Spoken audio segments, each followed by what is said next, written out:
So we spent the last couple of sessions looking at two creation stories. And maybe we got the idea that there were like two distinct stories there. And what we saw in those first couple of chapters isn't unique. It's actually the case all the way through Genesis and beyond.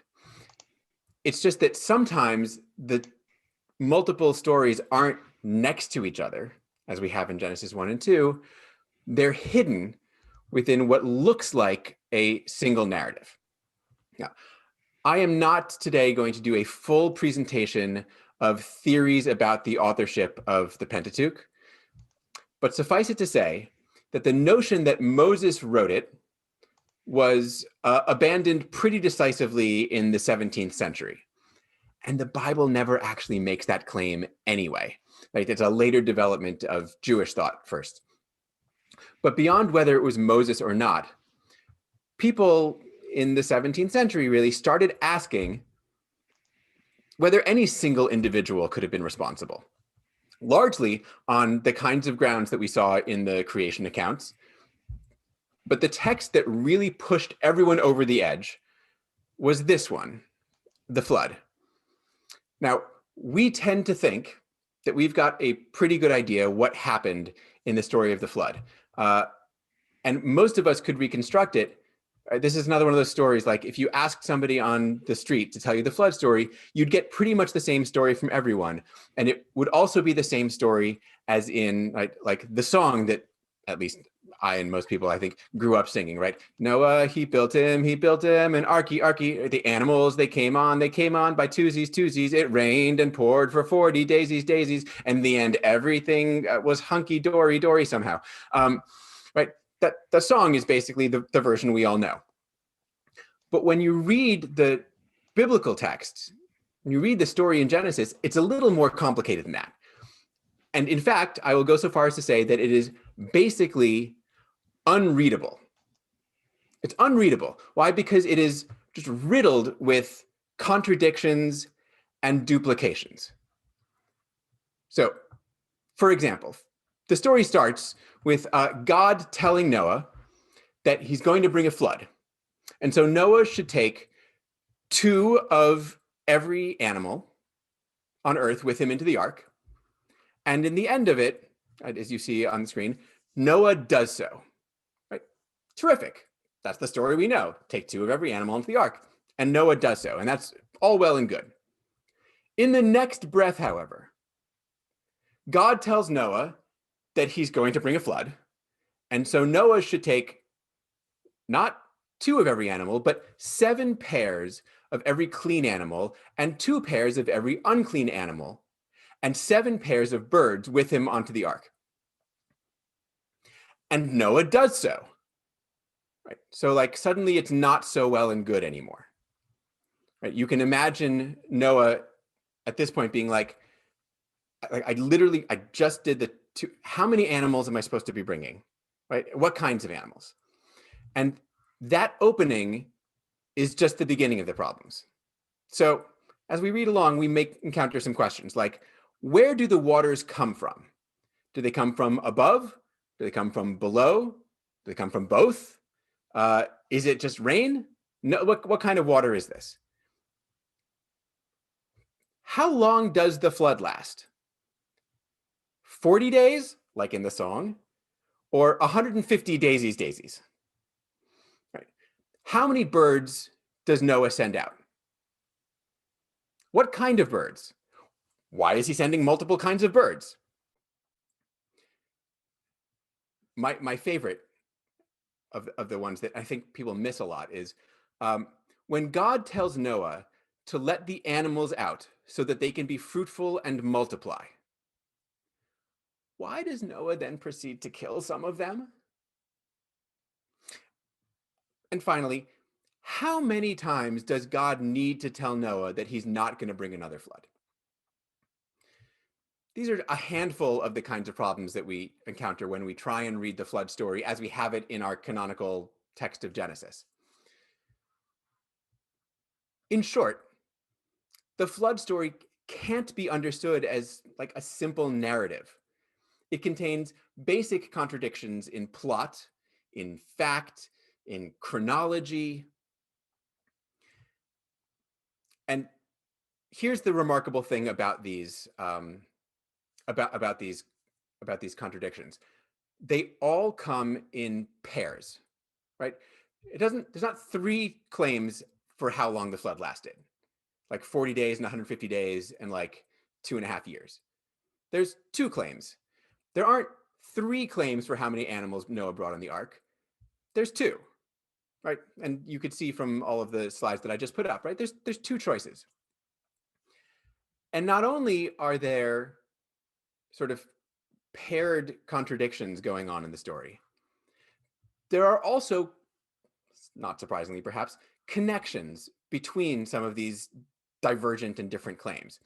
For example, at the beginning of the story, it says in one divine speech, clean animals versus unclean animals. That claim is present.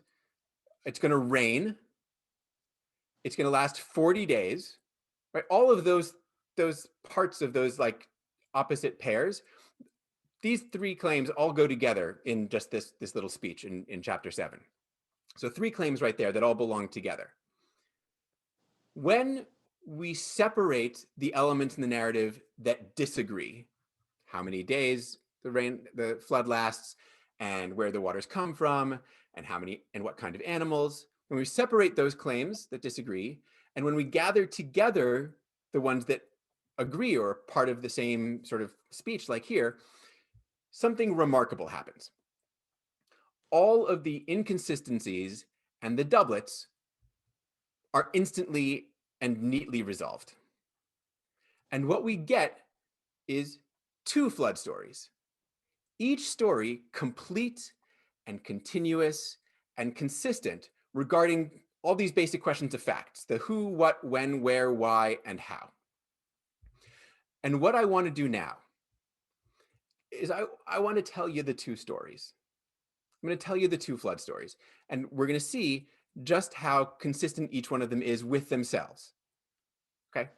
So bear with me as I read you some stories. And by the way, I'm only going to read you what's in the Bible, right? I'm not going to add anything. I'm just going to read you exactly what's in the Bible. So here we go. This is the story of Noah. Noah is like a good guy, right? He walked with God. That's what that means. He's a good guy. And he has three sons, Shem, Ham, and Yeth. And the rest of the earth is bad. It's corrupt, filled with violence, right? And God tells Noah how to make an ark. Right? We don't have to go into the details, but pretty good set of instructions. Here's exactly how you build an ark. And God announces his intention to bring a flood. I am about to bring a flood, waters upon the earth to destroy all flesh under the sky. Right? Everything will perish. But God says, I'm going to make a covenant with you. I'm going to make a covenant with you.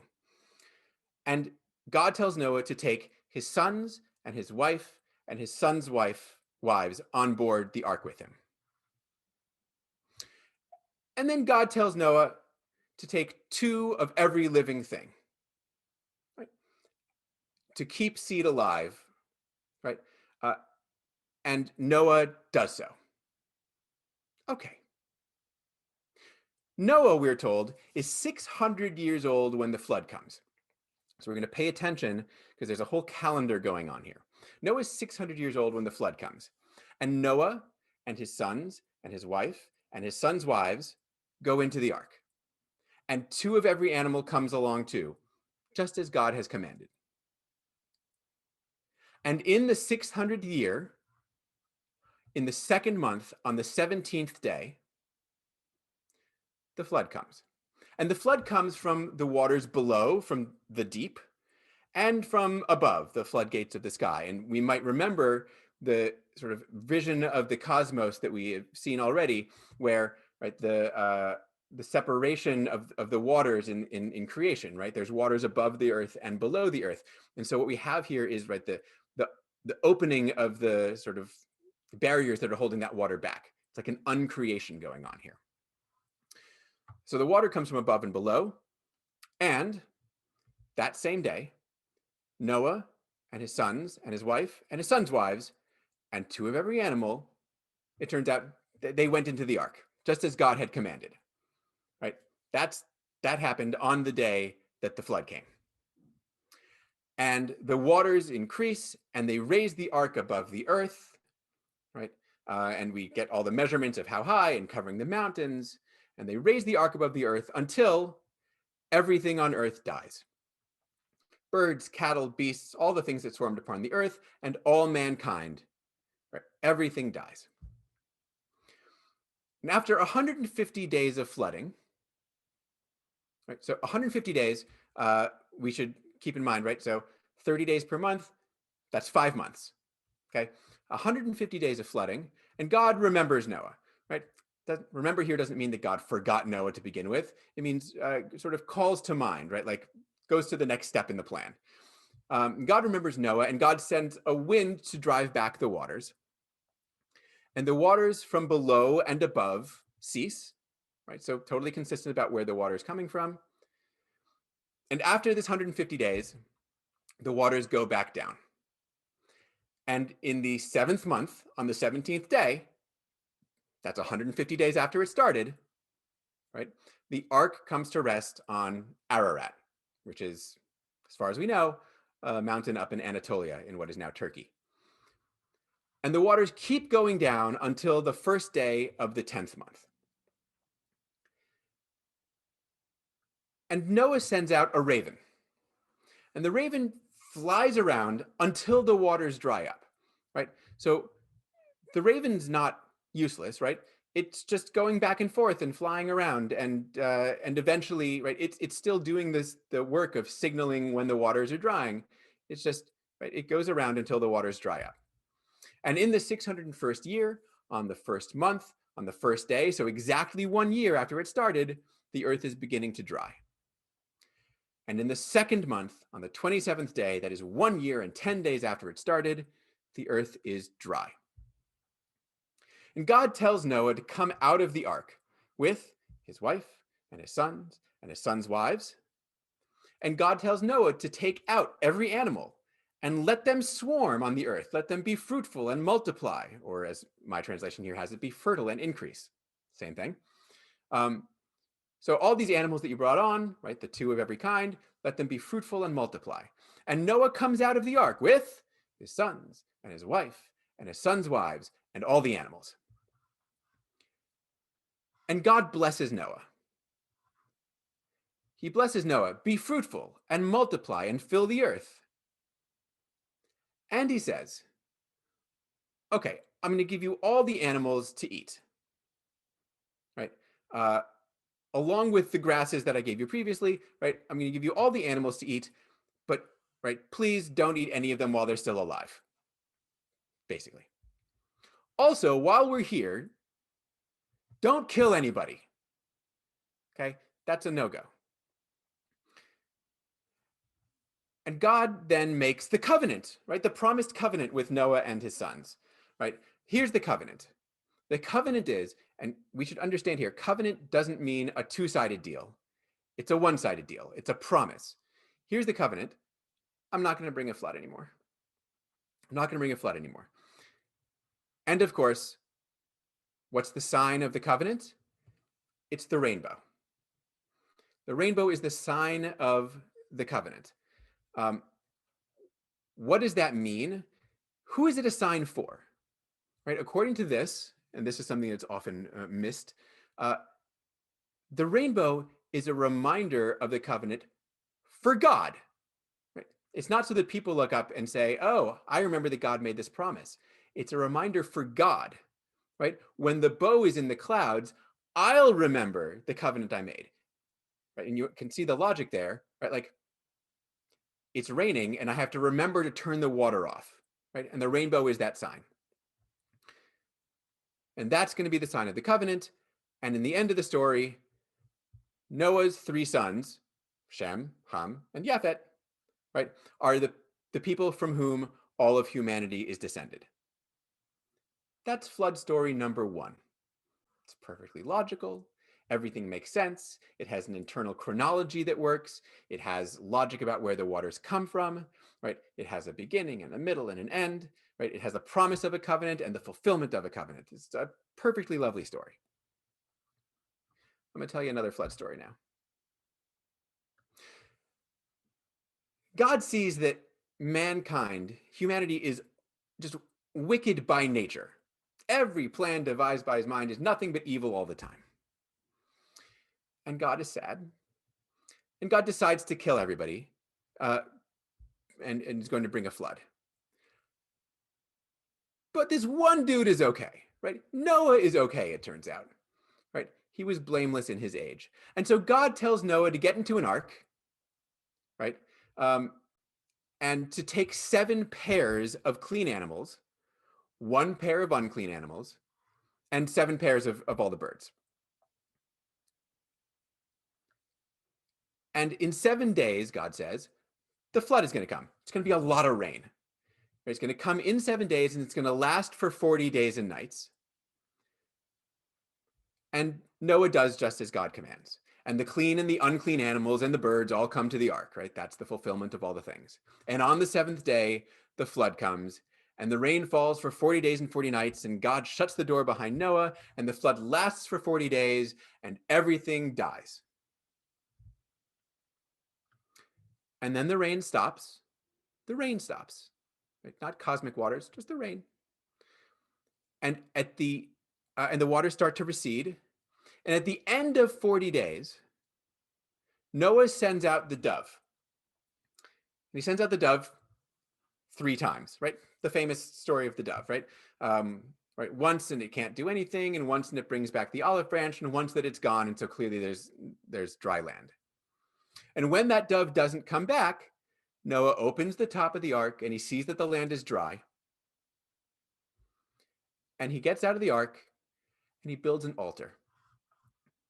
And on that altar, he makes a sacrifice. And what does he sacrifice? He sacrifices the clean animals and the birds. And now I understand why he had to take extras of those, right? Because from the beginning, the plan was when you're done, you're going to be sacrificing, right? So it's built in. And God smells the sacrifices and remembers that humans are good for something and swears not to bring a flood again. And recognizes in this that, I guess it turns out humans are always wicked. That's just the way they are. And that's the conclusion of that flood story. Shorter, certainly, than the first one. Each of these stories is perfect, right? It's complete and continuous and internally consistent, right? Neither story has any of the problems that we see in the text of Genesis that we have.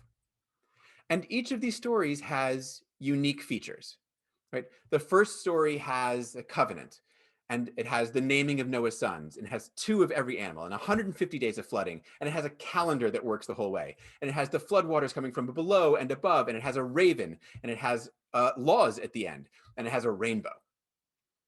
And the second story has this notion of man being wicked, and has clean and unclean animals, and has 7-day wait period, and 40 days and nights of rain, and rain, not cosmic waters, and it has a dove, and it has sacrifices at the end.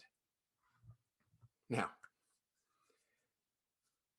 with the 2 stories I just told you, with the 2 texts I just put up on the screen, I put on the screen every single word of the text of Genesis, right? I didn't add a single word to it. I didn't remove a single word from it.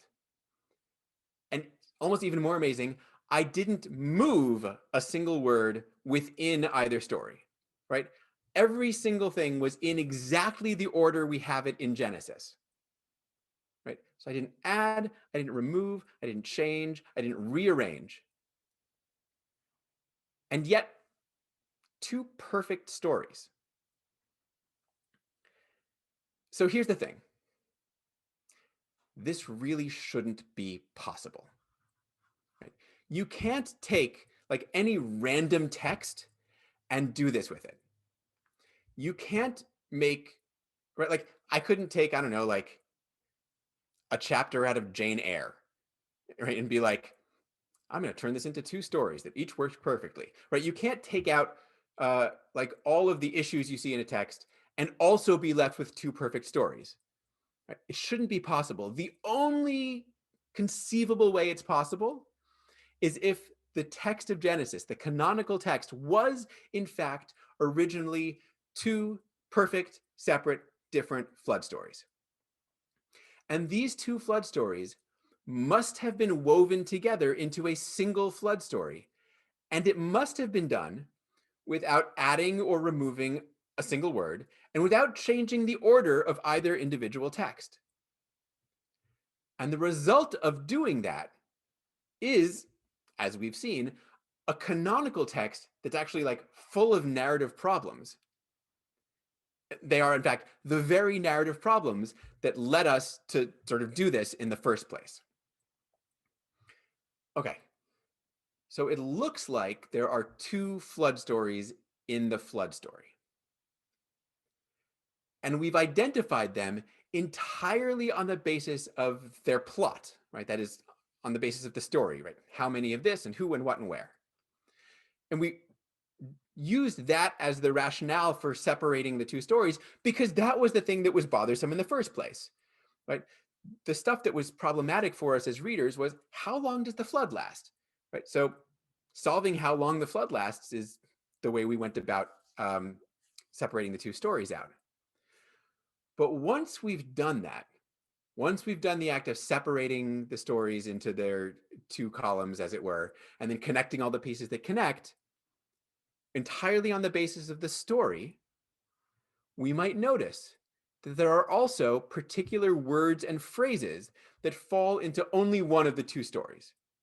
These aren't meaningful, like particularly meaningful words or phrases, right? The difference between all flesh and all existence is nil, right? Just two ways of saying the same thing. Which is to say, if the story were fine, we would never be like, it says all flesh here and all existence over there. I bet there's two stories. You'd never do that. Right? It's just that after the fact, it turns out that that's the case. All flesh, all existence, destroy, blot out, perish and die. Right? These are synonyms, but they fall entirely into one of the two stories consistently. Right? And the one that I don't have on the screen yet, but I'm about to, is perhaps the most striking of all, which is one story uses the title God and the other one uses the divine name, right? The Lord, or the Tetragrammaton. Totally consistently. Even that I wouldn't say is a reason to divide up the story into two, right? I know that Yahweh and God are the same, right? So did they. So just switching back and forth between names isn't really a reason to divide up a text into two stories. But it's pretty notable that once you divide the stories on the basis of plot, the divine names and titles go along with them. What's more, you may have noticed, if you're paying close attention, that each one of these two stories has connections with one and only one of the two creation stories we looked at the last couple of weeks. The first flood story, the one that was in red, clearly relies on Genesis 1, right? And so I already talked about, right, this idea of the world as having waters above and below, right? Using the same words, right? The fountains of the deep, the Tehom, and the expanse, right? It's the same concepts, it's the same words, right? And again, the flood here is an undoing of the creation of Genesis 1. We have, of course, the re-blessing of the animals, right? Again, the animals are blessed first to be fruitful and multiply. And we have the re-blessing of mankind with the same words, be fruitful and multiply. And we have direct references to the state of being in creation, right? Remember that in Genesis 1, humans are vegan, right? They are given to eat the grasses, right? And the plants and the trees. And the flood story, right, changes that, right? With direct reference. It used to be that you could only eat, right, vegetables. Now you can eat meat, albeit with restrictions. And now we can actually understand the rationale for the flood according to this story, right? According to the initial state of the world in Genesis 1, everyone's supposed to be peaceful, right? It's supposed to be vegan, humans and animals, right? Everyone's supposed to be getting along. But by the time of the flood, the earth is filled with violence, right? Go back. The earth is filled with violence, right? Man and animals alike are killing each other, right? This is the opening of the story says, right? The earth was corrupt because it was filled with violence. Everyone's killing each other, it turns out. So everything must be destroyed, humans and animals both. And then, of course, there's the reference to God making man in his image, right? Right, direct reference to Genesis 1. Right? So again, overall, this first flood story, the red story, if you will, is an uncreation and a recreation entirely in line with the imagery in Genesis 1. There's no elements of the Genesis 2 Garden of Eden story here anywhere. Now, since we're going to connect the first flood story with Genesis 1, we might just assume that the second one goes with the Genesis 2 story. But there are, in fact, also explicit connections. Here's one. Right? In the flood story here, God promises not to curse the earth again. Well, when did God curse the earth the first time? Back in Genesis 3, in that second creation story. I'll give you one more. We just talked about the rationale for the flood according to the first flood story, the red one, right? Because everything's violent. Okay, but in the second flood story, in this blue one, right, the rationale that God gives for bringing the flood is that humans are wicked. Okay? Humans are wicked according to that story. So humans should be destroyed. Why do the animals all have to die? Right? God could destroy humans in all sorts of ways, right? Plagues or whatever, right? The animals, why do the animals have to die if it's just humanity that's wicked? Because according to the second creation story, why do animals exist at all? Animals exist in the second flood story, in the second creation story, only because humans exist, right? If there's a world without humans, there's no need for animals, right? So if we're going to get rid of the humans, we can just wipe the whole thing out. Okay. Therefore, we're not therefore talking about individual episodes with literary issues, right? A creation account that's got problems and a flood story that's got problems. What we're talking about is continuous stories that go from creation through the flood and actually well beyond. And this is the entire Pentateuch from start to finish. And following the same basic reading practices, that is, separating stuff that can't go together and connecting the stuff that must go together, we end up with, in total, 4 narrative threads running through the entirety of the Pentateuch. And these are known as the sources of the Pentateuch. And it's from these 4 sources that the Pentateuch was put together. Now, I cannot take the time here to go through this theory in the depth that I think it deserves. I may have written a book about it. I may have written more than one book about it. But I want to take a second here, and I'm going to leave a ton of time for questions because I think there's so many that get generated from this. I want to take a second to talk about what this phenomenon means for us as readers. Okay. Our brains, there have actually been like interesting psychological studies about this. Our brains are wired to read texts as if they're unified, even when they're not. Right? Think about the song that we sing. Right? The Noah, he built him an arky. Right? That song doesn't represent the red story, it doesn't represent the blue story, and it doesn't represent the canonical text of Genesis either. Right? It picks and chooses bits from each, right?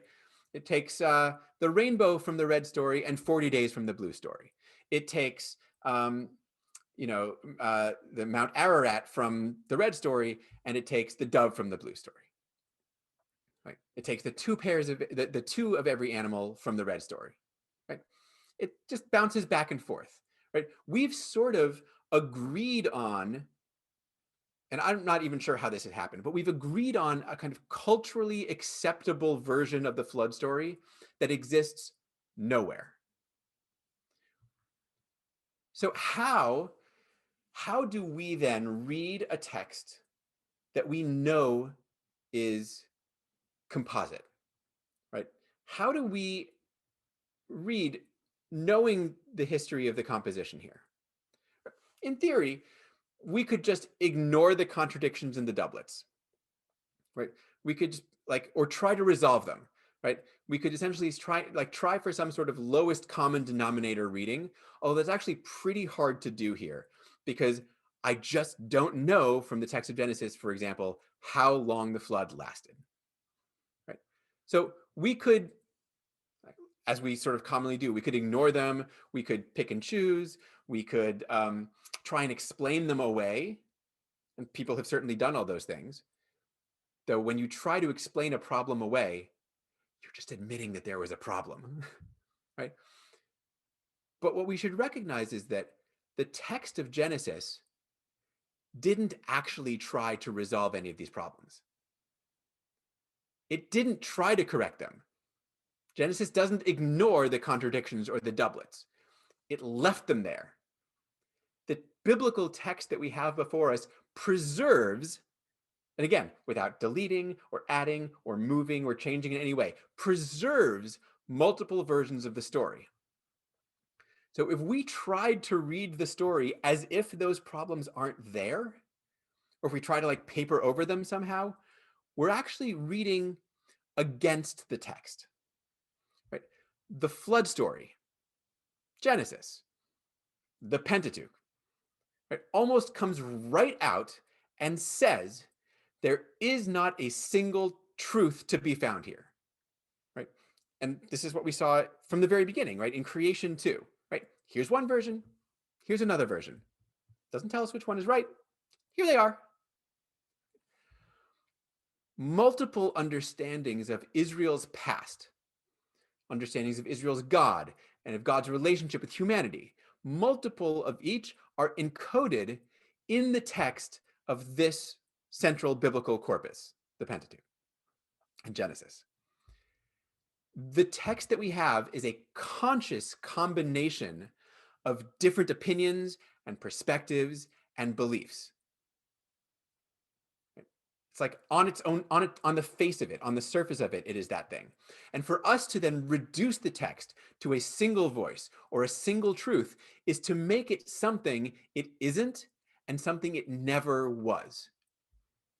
So the text of the flood story or creation or Genesis or the Pentateuch or even the Bible as a whole, right? The text requires us to hold multiple ideas at the same time and to recognize that all of those ideas made up a society that produced them, and a text, and a faith, right? We wouldn't have our flood story or our Genesis or our Pentateuch without all of the sources, right? Without all of the underlying texts, all of the underlying voices and opinions and beliefs and perspectives, right? So there's a ton more I could say about this, but I don't want to take up all of our time today. And I realize I didn't take up very much of it at all. But I could keep going about this forever. I'm teaching an entire semester on it right now. Right? I could go on about this for the rest of our 4 weeks, but I'm not going to. I am, however, happy to answer what I sort of assume are the many questions that people have about this, and obviously I'll provide some readings if people like in the email form. Okay, so I'm going to go right into questions now with the assumption that they will open up whole avenues of conversation here. I obviously didn't touch on all sorts of aspects of the flood story.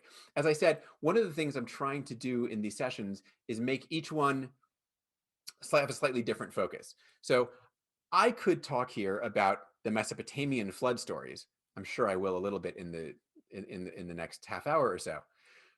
But since I did that with Genesis 1 and talked about the Enuma Elish and the Babylonian creation story there, I thought I didn't need to say the same thing again. That said, I'm happy to get to questions about this, that, or the other. I'm going to stop sharing now so that we can all see each other, or I can at least see more of you. And I'm going to look at some of the questions that we have. And so let me see what I can do. What is, someone asked, what's a clean animal versus an unclean animal, and how did Noah know which is which? And this is a fantastic question, because we often assume, right, like the division between clean and unclean animal, like if you know your Bible a little bit, that's the kind of thing that is determined for us all the way into Leviticus, right? When we get the kosher laws, right? There we're told certain kinds of animals are clean, pigs are not, right? Animals that have hooves and chew their cud, or split hooves, right? Like we have the various kinds of separations. But here God just tells Noah, like, get a clean animal and an unclean animal. And Noah's supposed to know what that means. So what does that suggest to?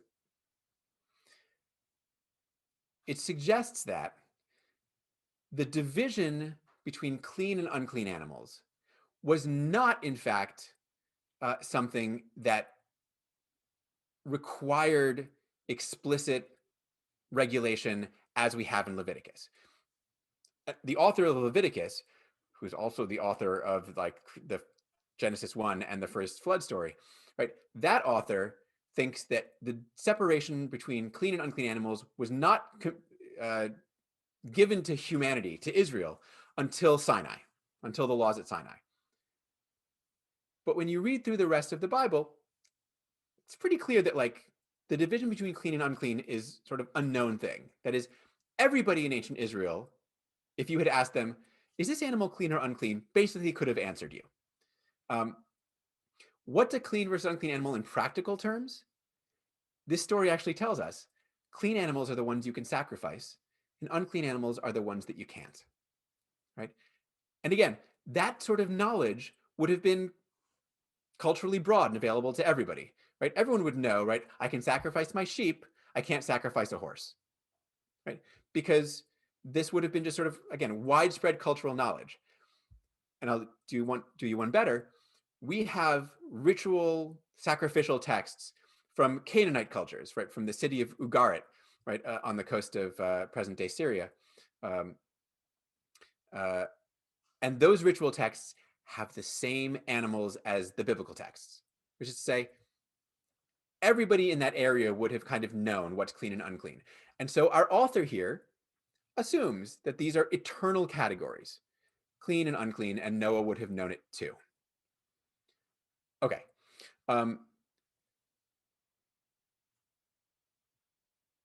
Let's see. What was the author's or the editor's reason for awkwardly combining these two flood narratives? Right.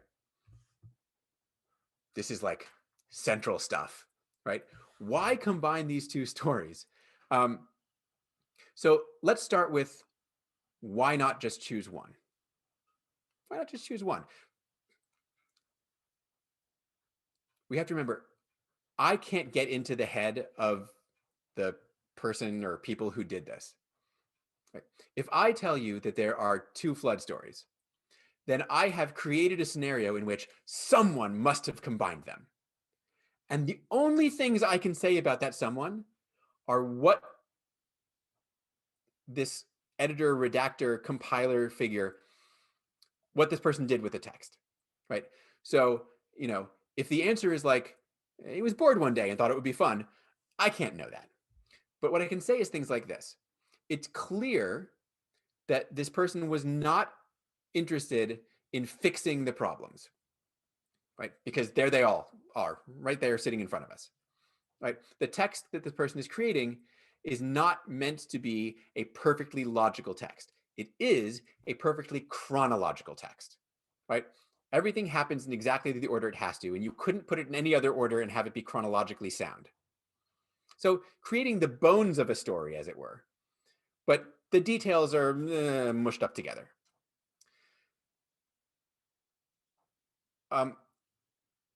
This person who puts them together also clearly has a commitment to preserving, first and foremost, preserving both stories, right?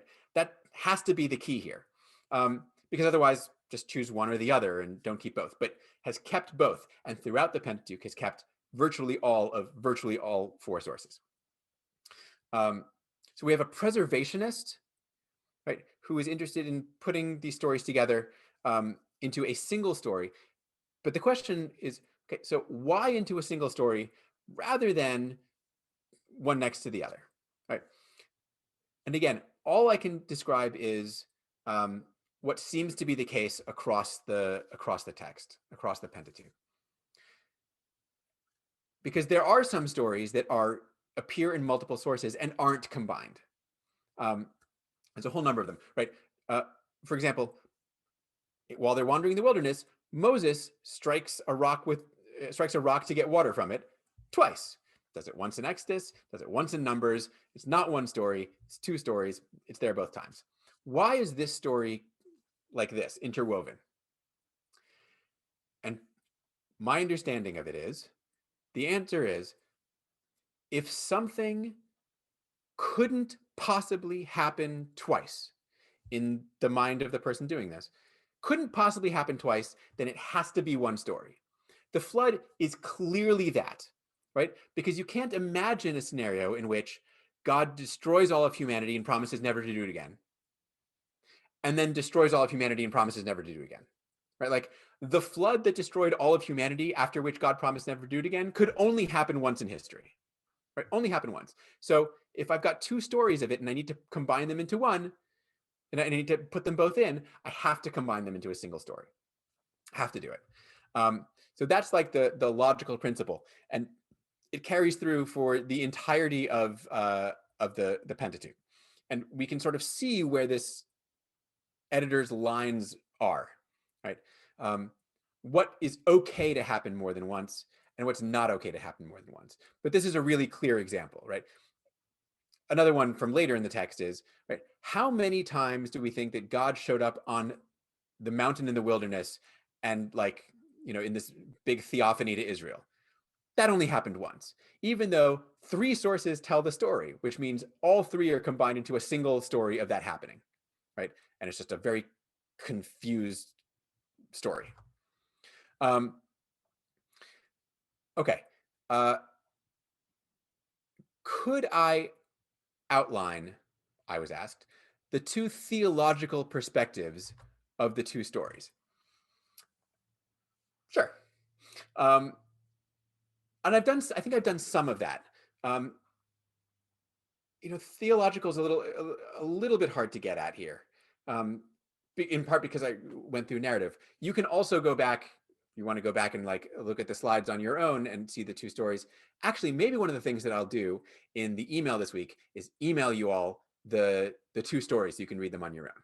That sounds like a fun thing, and you can get a sense of it. What I'd say is the red story, the one that goes with the creation in Genesis 1, is again very much, it's an undoing of creation and then a recreation, right?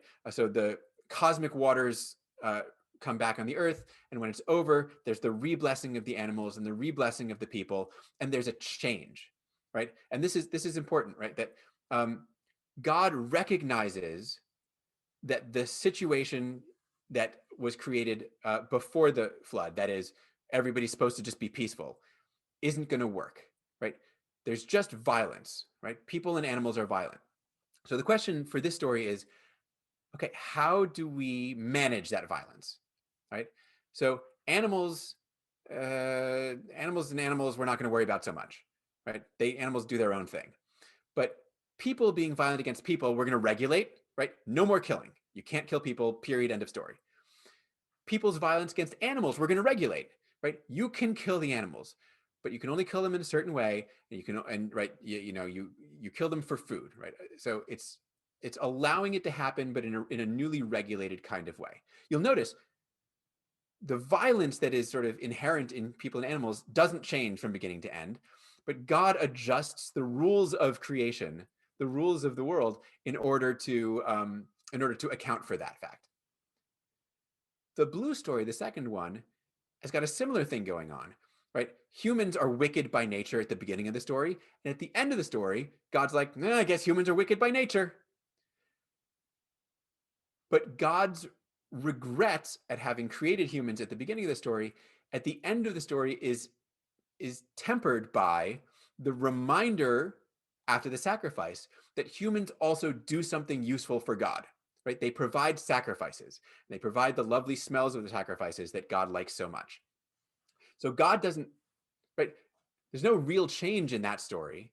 It's just more a recognition that for all of their faults, humans are okay because they provide a service for the deity.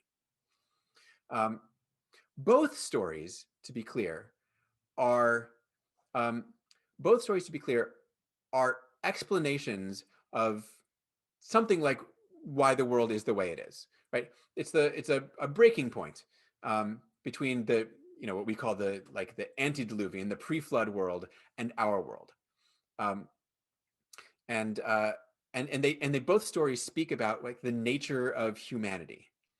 And this is something that they inherited, both of these stories, from their Mesopotamian flood story ancestors.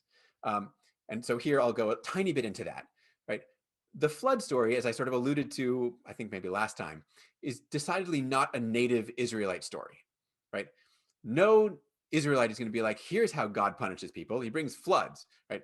Floods are not a thing that anyone's worried about in Israel. Like too much rain is never really the problem. So this, and of course we have multiple Mesopotamian flood stories that like long predate either of the versions we have in the Bible. And both of these biblical accounts are sort of Israelite versions of that originally Mesopotamian flood myth.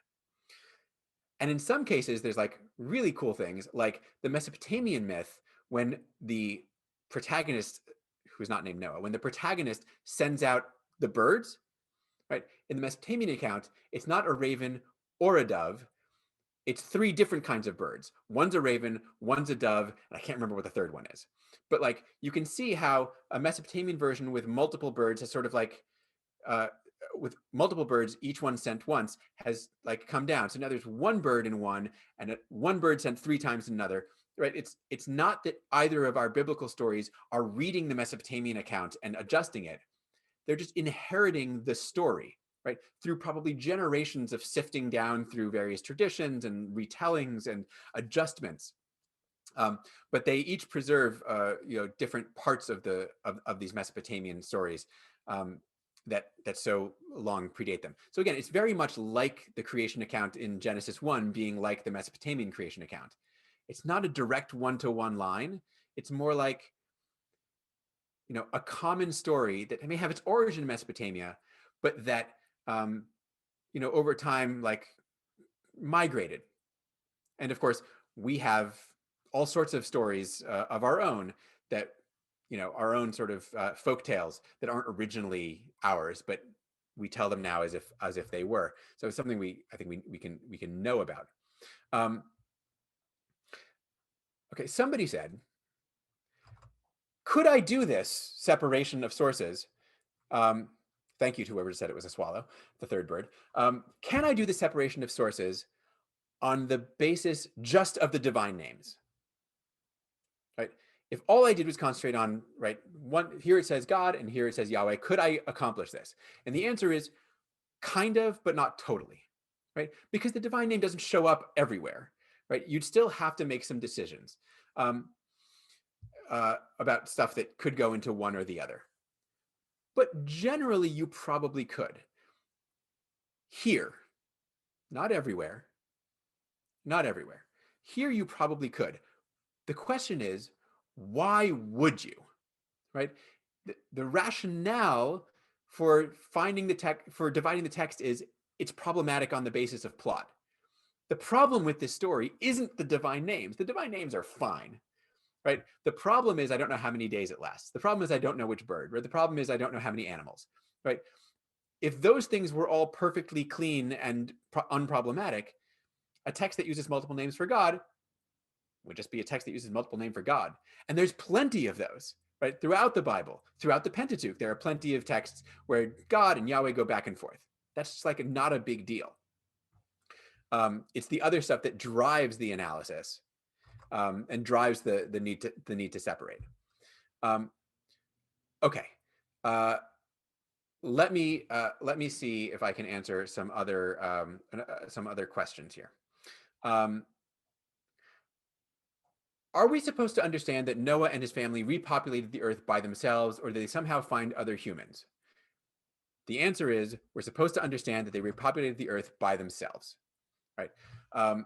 This is harder for the blue story, right? It's easier for the red story because the red story is very, very clear to tell us that Noah is on the ark, but also he's got 3 sons and they each have their wives. And in like the next chapter, in chapter 10 that follows, we're going to get like full genealogies, like this one of Noah's sons is the ancestor of this line, and of course Noah's son Shem is the ancestor of the Semites, for example, and so on. So they sort of got that baked in. We have to sort of get ourselves out of the habit of trying to figure out like the literality of oh, like that means it was like a super ancestral thing. On the one hand, ancient Israel and the ancient world generally was much more okay with in family getting together. They're probably not siblings, but you know they're not thinking along those kinds of like literalistic lines. Right? They're more concerned about right like big picture stuff. It's the same question that one might have with we could have this question also obviously with Cain and Abel, right? And in fact, that's a really good example, right? According to that story, right, there was Adam and his wife Eve, and they have 2 kids, Cain and Abel, and like that ought to be the end of it, folks. Like it's not you can't really go anywhere from there if they haven't produced any daughters or anything. They're just not worried about it, right? In fact, Cain's like, but when I meet other people, they're gonna think I'm a murderer, and a reader could be like, dude, what are you worried about, right? But that's just right. That's not the way they're telling the stories, and so I don't think it's our job to get them to tell the stories in a way that they don't anyway. Okay. Somebody asked, why does God forget the covenant such that he needs to remember the covenant or needs to remember to get Abraham off? And I sort of alluded to this. This is a recurring feature of particularly what we're called the red story, the creation, the Genesis 1 and first flood story throughout the Pentateuch. This happens with the Exodus also, right? The people cry out and God remembers to like pay attention to them. So part of it is that the word we translate as remember has a much broader range of meaning, right? To remember doesn't always imply having forgotten, right? It can simply be more of a like, and now turned attention to, right? And usually it happens when it's time to turn attention, right? So for example, in this story, it's not that God, right? In this story, it's not that God forgets about Noah and the ark. It's that at the end of the 150 days, when the waters are done, that's when it's time to pay attention to him and move on. I think the question, as I think about it, was more about why does God need a reminder, right? Why does God need a rainbow to remember stuff? And the answer is the God depicted in the Hebrew Bible, at least by this author, needs reminders, right? Our conception of God as omniscient and omnipotent is not the biblical understanding of God, right? As I think I've said before, right? That understanding of God is actually like very much influenced by sort of Greek philosophical tradition, particularly Neoplatonism, and is not at all like native to ancient Israel or the Hebrew Bible. The God of ancient Israel in the Hebrew Bible is forgetful and changes his mind and gets angry and loses control and doesn't know stuff all the time, um, is very much like a human, uh, but better, but not infallibly so, right? And so there's a bunch of things that are like this, that are like reminders for God. And I'm going to talk about another one next time when we talk about Abraham. But remind me if I somehow don't come to it. But circumcision is the same thing.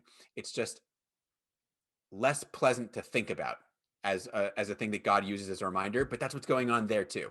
So it's right again, God forgets stuff, and so God gives God's self reminders, which again is just sort of the nature of Israel's God, as the way Israel conceived of God, which may not be the way that we conceive of God. To which I would say, so as a final point on this, in the same way that the ancient biblical authors aren't somehow demanding that we understand God the same way they did, we shouldn't demand that they understand God the same way we do, right? We shouldn't be trying to impose our omniscient, omnipotent, invisible, perfected, etc. deity onto this ancient culture that didn't think of God that way, right?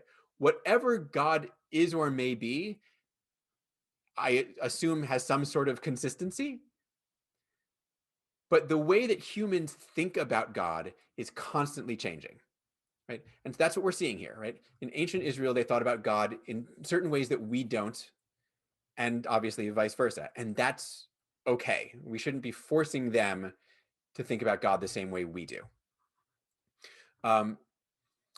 Okay. Uh,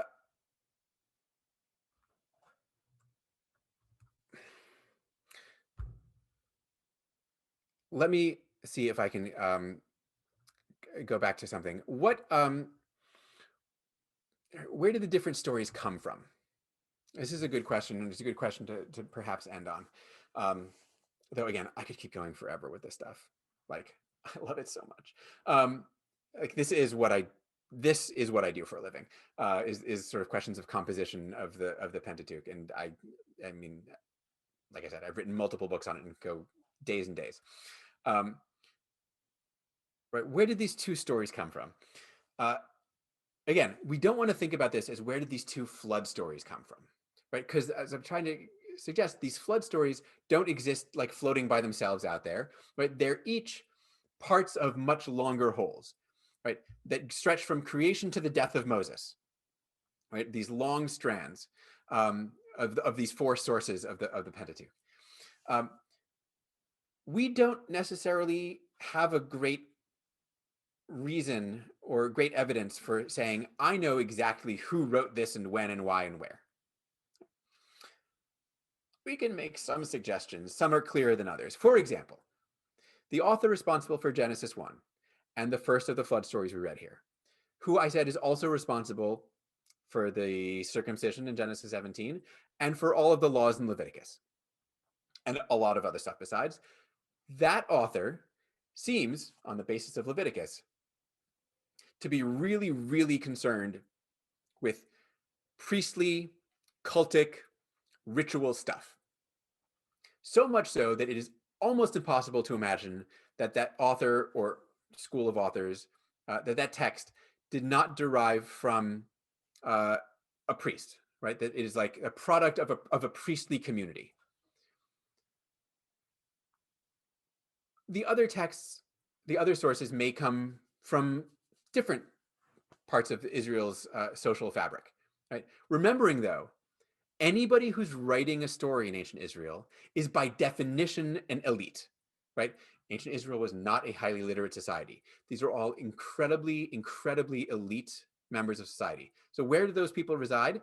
In the priesthood, in the royal court, perhaps in prophetic circles, and we can make some guesses as to whether some of our sources come from either any of those particular social locations. But it's likely that each of these sources was the story of Israel's early history as told by that community. right? You know, I think I've said this before, used this analogy before. If we were to, we see this in America all the time also, right? If you were to go to someone in New Hampshire and someone in Alabama and ask them to tell you the story of the Civil War, right? Uh, you'd get pretty different takes on a single, we know it happened historical event.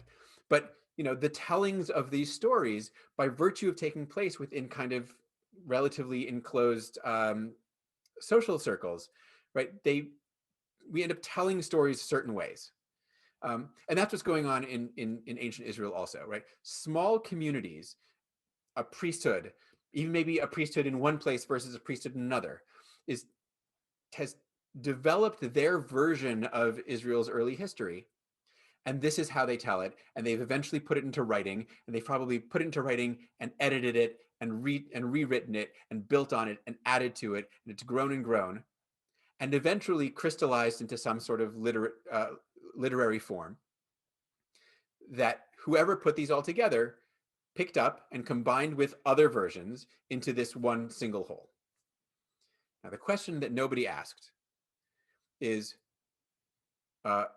who the hell did that, and when and why? And I'm going to close, if you will bear with me for a couple of minutes, just by trying to answer that in brief as best I can, with the understanding that it's all somewhat speculative, right? Who put these documents together, and when and why? Right? There's could be sort of a whole range of possible answers to this. That they exist, I have evidence for within the text itself, right? I can read Genesis 1 and 2. I can read the flood story and say there's multiple texts here, there's multiple sources, and when they were written or when or how they were put together doesn't change the fact that they're there in the text. Okay, with that caveat, why do we end up with a thing that looks like this? Right? We already talked a little about, okay, somebody's preservationist, and that's more to do with like the technique of combination. But why would someone do this in the first place? So I'll give you two answers that are you could combine in certain ways. I'll start by saying the earliest evidence we have for the combination of sources to make up the Pentateuch comes from within the Bible itself. There are some of the latest texts of the Hebrew Bible, books like Chronicles, for example, clearly show the author grappling with the existence of the Pentateuch as we have it, right? With its competing stuff going on, right? With two laws that aren't compatible, right? One from one source and one from another, and trying to find a way to mesh them together and make sense of them.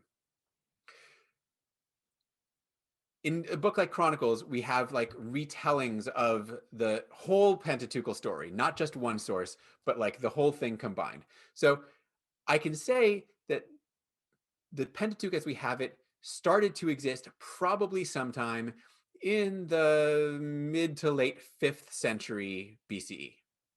That's when it was put together. Before that, we would have had like the individual sources by themselves. It was put together sometime in the 5th century, I think, BCE. So what's the circumstance at that time? This is in the aftermath of the exile, and Israel is now controlled by the Persians, and most of Israel is still in exile. And we know that the Persian Empire governed their various places they conquered in a really sort of unique way. Instead of imposing Persian law everywhere, they said, you govern yourself according to your own laws, right? They put in native governors in all of their different provinces. You govern yourself according to your own laws. We just want to have a copy of your laws for our records. So the Persian emperor says to, I don't know, let's call him Ezra, says to Ezra, the scribe and priest, hey, Ezra, you go back to Israel and govern according to the laws, your people's laws. And Ezra goes, boy, are you in luck. I got 4 of them. And the Persian emperor is like, no, no, no. Just one law code. Just give me one. And so Ezra takes these 4 sources that all have laws in them, right? That all contain law codes, and smushes them into one. And goes, okay, here. So that's one. That's one way of thinking about it. My preferred, which I think may have a lot of truth to it, but my preferred way of thinking about this, and I'll end here. Before Israel goes into exile in the beginning of the 6th century, its social structure is pretty well separated. There's people associated with the royal court and prophets and priests and the lay people and the farmers and whoever. And you probably stuck to and knew your own tradition. Then people had their own texts, as I was saying earlier. So the priests would have their story, right? Starts in Genesis 1 and keeps going. And the royal court would have its own story, probably starts in Genesis 2 and keeps going. And they would have their own texts for their individual communities. One of the things we know happened when Israel went into exile to Babylon is the Babylonians very consciously broke up the tribes and the social classes of Israel, right? Which was a means of assimilating them into Babylonian society, right? If you let them keep all their social divisions, they'll stay clustered together. They won't assimilate as well, right? But if we break them up and we mix them all together and we settle the priests with the prophets, with the lay people, with the tribe of, right, this tribe and that tribe, and we mush it all together, right? Then they lose their sort of native identities and are more easily sort of handled. And that's what we see. When Israel comes back from exile, they're not thinking tribes anymore, right? The tribal system pretty much ends. We don't anymore have a royal court. It's gone, right? So they come back sort of as a unified Israel in a way that they never were before the exile. What I just described as like the social change that happened between the pre-exilic period, the exile, and the post-exilic period is exactly what's happening in the text, right? Individual stories associated with different social groups, those groups go into exile and they come back with one text for all of them. And it's a text that consciously combines their various retellings of themselves, right? As if to say, it's no longer the priests and the prophets and the royal court or whoever. Now we're coming back with one text for all of us, one Torah, one Pentateuch, one document that is now representative of our community. And it's a thing that no one had ever experienced before. And we even have the story about it in the Bible itself. In the book of Nehemiah, we have the story of Ezra. That's right. The story of Ezra is in the book of Nehemiah. In the book of Nehemiah, Ezra comes back and he goes, we're reading this document that none of you have ever seen before. And all of the people gather around and Ezra reads to them from this text. And all the people go, what? Are you serious? That's a thing, right? And like the first thing you do is go, wait, we're supposed to be celebrating the festival of Sukkot, like right now, it turns out, right? They've never heard it, but it's being read to them out loud, and not it's being read and translated and interpreted, it's told to us. So we actually have this story of the returning community centering itself around what is for them a new text that they now treat as their law.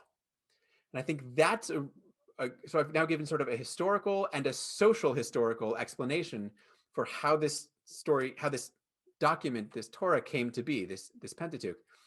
But again, I want to, and I'm going to finish right now, I promise, by saying the key point here is the text that was created didn't actually like smooth out any of the differences, didn't smooth out the contradictions, right? It kept everything exactly as it was, which is a kind of like marvelous egalitarian statement, right? Like this voice and this voice and this voice are all equally represented in the text. They're all equally important to the text. And we wouldn't have a Pentateuch or a Bible without all of them, right? And so the way that we go about reading, I think we can get something really productive out of thinking about the text in this way, right? It's a text that preserves conversation and discussion and different perspectives on the most basic elements of what it means to be Israelite, what it means to worship God, what it means to right, what it means to be part of this community, right? Um, there's not one answer. There's four answers, right? And they're all there, and they were all deemed worthy of inclusion, and so we should deem them worthy of paying attention to also. Okay, I'm gonna stop. Thank you all for being here. As always, I look forward to seeing you next week when we will talk about something completely different, which is the call of Abraham. I will, if it is acceptable unto all of you, I think that I will try and sort of send out the two flood stories in the email so that you can read them and get a handle on them. And if there are a couple of questions that I didn't get to, maybe I'll try and address those in the email also. Otherwise, thanks so much, and I'll see you next time.